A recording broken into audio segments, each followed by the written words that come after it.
बिस्मिल्लाहिर्रहमानिर्रहीम अस्सलामु अलैकुम। अल्लाहुम्मा सल्लि अला मुहम्मदिन व अला आलि मुहम्मद कमा सल्लैता अला इब्राहीम व अला आलि इब्राहीम इन्नका हमीदुम मजीद।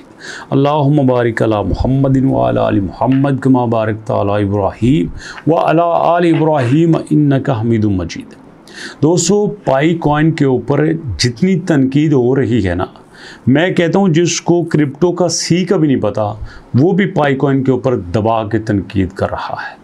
और यहाँ पे एक छोटी सी बात आपके साथ शेयर करता हूँ, उसके बाद हमारी अगली वीडियो शुरू होगी। आज 24 घंटे में आप देखो आपका BNB तकरीबन 1220 को टच कर चुका है। 1220 को टच कर चुका है।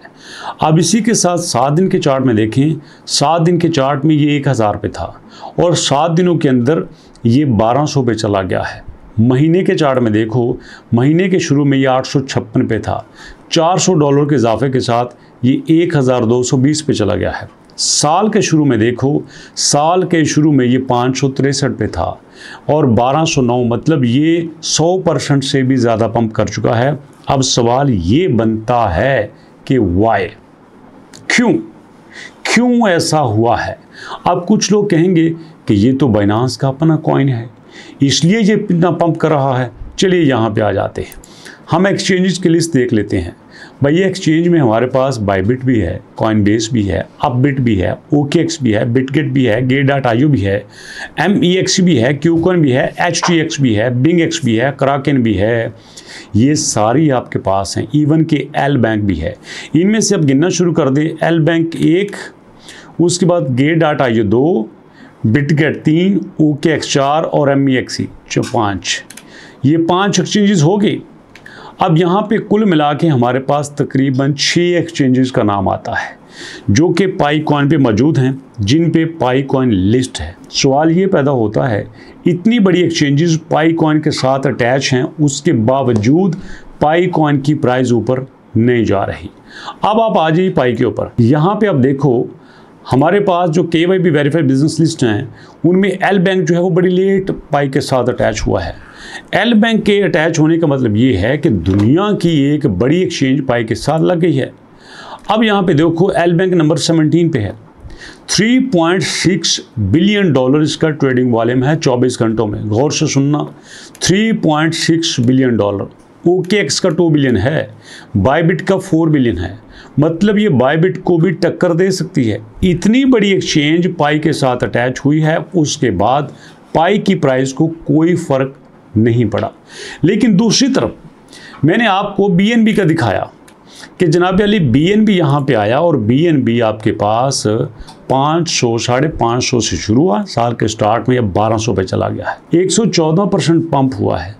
तो ये 114% पंप कैसे हो गया? बैकएंड पे न्यूज़ आती है कि भैया BNB ने कोलैबोरेट कर लिया है अबू धाबी के शेखों के साथ। अबू धाबी के शेख जो हैं वो आपके BNB को $1 बिलियन की सपोर्ट दे रहे हैं। अब जब वो $1 बिलियन की सपोर्ट दे रहे हैं तो मार्केट में ये न्यूज़ आई, तो अल्टीमेटली इस न्यूज़ ने धमाका किया और इसकी प्राइस पंप हो गई। दूसरी न्यूज़ ये आती है कि चाइना जो है वो इनडायरेक्टली BNB को टेक्निकली सपोर्ट कर रहा है। बहुत अच्छी न्यूज़ है। इसी न्यूज़ की वजह से इसने 1000 पास किया था। बड़ी बात है। सवाल ये पैदा होता है, ये सारी न्यूज़ आपके पाई कॉइन भी तो साथ हैं। पिछले दिनों में कितनी न्यूज़ आई थी पाई के साथ? अगर आप यहाँ पे इसका चार्ट देखो तो इसकी डेली की कम्युनिटी के ब्लॉग्स देखो, यहाँ पे हमारे पास अपडेट आई थी कि जनाब ये जो पाई है decentralise exchange, AMM liquidity pools, token creation features live जो है वो टेस्टनेट आ रहा है। ये 30 सितंबर को आई थी। फ़र्क 0, कोई फ़र्क नहीं पड़ा था। तब भी पाई 0.26, 0.27, 0.28 पे था। अब भी पाई उसी जगह पे है। इसके बाद इन्होंने कहा था कि भैया हमने अपनी .पाई डोमेन जो है वो उसको क्लोज़ कर दिया है, बंद हो गया है। बड़ी खुशी की बात है। $1.5 मिलियन इनको वहाँ से मिले हैं। क्या फ़र्क पड़ा इस न्यूज़ का? 0। नेक्स्ट आ जाओ। पाई हैकाथॉन जो है वो मिड पॉइंट की इन्होंने अपडेट शेयर की थी। क्या फ़र्क पड़ा? 0। अब उसी के साथ इन्होंने कहा कि हमने पाई का KYC जो है वो फीचर फास्ट कर दिया है। बहुत बड़ी बात थी। हालांकि इनके KYC में करोड़ों लोग अटके हुए हैं और उन करोड़ों लोगों के अटके होने की वजह से पाई के ऊपर बड़ा सवालिया निशान है और इन्होंने जड़ से उस मसले को ख़त्म कर दिया था। उसके बावजूद रिज़ल्ट 0। क्यों? साफ दिखाई देता है कि अब लोग पाई की अपडेट्स के ऊपर ट्रस्ट नहीं कर रहे। अगर ट्रस्ट करते होते तो ये जो आपके पास बाइंग एंड सेलिंग आपको बराबर दिखाई दे रही है, ये बराबर नहीं होती। यहाँ पे मिलियंस में होते और यहाँ पे थाउजेंड्स में होते। खरीदने वाले मिलियंस में पाई को खरीदते, बेचने वाले हज़ारों में पाई को बेचते, तब जाके ये पता चलना था हाँ अब पाई जो है वो स्टेबल हो चुका है। लेकिन यहाँ पे स्टेबिलिटी का कोई भी हमें एंगल नज़र नहीं आता। अब इसके बारे में अब क्या कहते हैं? इसका मतलब ये है कि अब पाई ये भी जो दावा कर रही है कि हम बड़ा काम कर रहे हैं, हम बड़ी मेहनत कर रहे हैं और इसके लिए हमने बहुत कुछ किया है।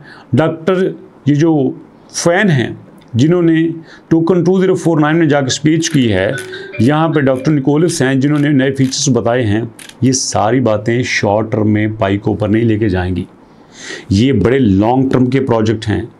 अगर आप ये सोच रहे हैं कि इस लॉन्ग टर्म के प्रोजेक्ट में हमें जल्दी फ़ायदा हासिल होगा, तो ऐसी बात कोई नहीं है, जल्दी फ़ायदा हासिल नहीं होगा। लेकिन ये वैसे अंदर की बात यह है कि कोई भी प्रोजेक्ट इतनी जल्दी स्टेबल नहीं होता। अगर हम साथ BNB की ही बात कर लें तो भैया आप देखो, हमारे पास BNB जब स्टार्ट में आया था तो क्या प्राइस थी BNB की? क्या स्टार्ट से BNB $1000 का था? स्टार्ट से BNB $500 का था? नहीं, ये तो जस्ट फीसिस के लिए आया था और इसका कोई पर्पस नहीं था। और इसको इवन के खुद बाइनांस ने भी सीरियस नहीं लिया था। मैं आपको जेन्युइन बात बता रहा हूँ, बाइनांस ने कभी नहीं सोचा था कि BNB जो है वो इतना बड़ा कॉइन बन जाएगा। और ये BNB जो आपके पास 0.1 से स्टार्ट हुआ था, आज देखो मिलियंस में, जी हाँ आपके पास मिलियंस ऑफ परसेंट ये पंप कर चुका है। तो स्टार्ट में कोई चीज़ अपनी असल शेप में नहीं आती। इसलिए दोस्तों अगर आप पैनिक होकर बेच के निकलने की कोशिश करेंगे, 90% तो लॉस हो चुका है तो हो चुका, जितना होना था हो गया। अब बाकी को तो संभाल लो, आराम करो, चिल करो, सुकून करो, इतना भी पैनिक होने की ज़रूरत नहीं है। वेट करो, इंशाल्लाह बड़ी जल्दी चीज़ बेहतर हो जाएगी। जो नुकसान हो गया सो हो गया, अब इसी से कुछ बचा लो, बेच दिया तो क्या हाथ आएगा। इसलिए वेट एंड वॉच, और मिलते हैं नेक्स्ट वीडियो में। अपना और अपनों का बहुत सारा ख्याल रखिएगा। नेक्स्ट वीडियो तक के लिए अल्लाह की अमान।